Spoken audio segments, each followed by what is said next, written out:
दीपावली महापर्व का चौथा दिन, जिसे वीर प्रतिपदा, बलि प्रतिपदा, अन्नकूट या गोवर्धन पूजा के नाम से जाना जाता है, यह कार्तिक मास के शुक्ल पक्ष की प्रतिपदा को पड़ता है। पारंपरिक रूप से इसे दैत्य राजा बलि के वार्षिक पृथ्वी पर आगमन के उपलक्ष्य में मनाया जाता है। दैत्य राजा बलि की कथा ऐतिहासिक रूप से सबसे पहले पाणिनि के अष्टाध्यायी और पतंजलि के महाभाष्य में मिलता है।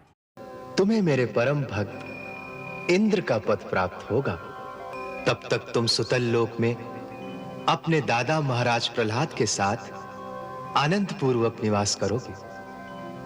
तुम मुझे वहां सदा। धर्म सिंधु के अनुसार दीपावली के बाद की प्रतिपदा वर्ष की 3 सबसे महत्वपूर्ण तिथियों में से गिनी जाती है। दक्षिण भारत में जहां इस दिन फर्श पर राजा बलि और उनकी पत्नी विंध्यवती के चित्र को उकेर कर उनकी पूजा की जाती है, गायों और बैलों के सींगों पर सुंदर लेप लगाया जाता है।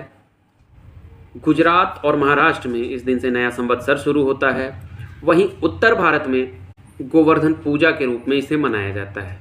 गोवर्धन पूजा प्रकृति के साथ मानव का सीधा संबंध प्रदर्शित करती है। इस दिन कृतज्ञता के रूप में प्रभु श्री कृष्ण को शाकाहारी व्यंजनों का एक पहाड़ चढ़ाया जाता है, जिसे अन्नकूट कहते हैं।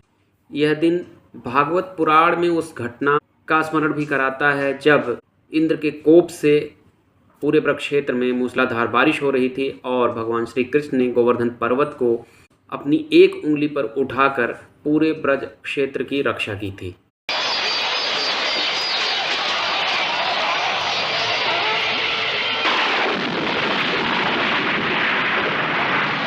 स्कंद पुराण में आज के दिन शिव और पार्वती के बीच जुआ खेलने का एक प्रसंग मिलता है।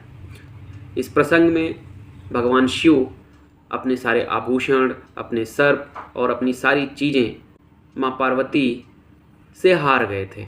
ये घटना हमें यह स्मरण कराती है कि पैसा, रुपया, इससे अटैचमेंट नहीं होना चाहिए, क्योंकि एक एवर फ्लोइंग है, एक हाथ से दूसरे हाथ ये जाता रहता है। गोवर्धन पूजा की शुभकामनाएं।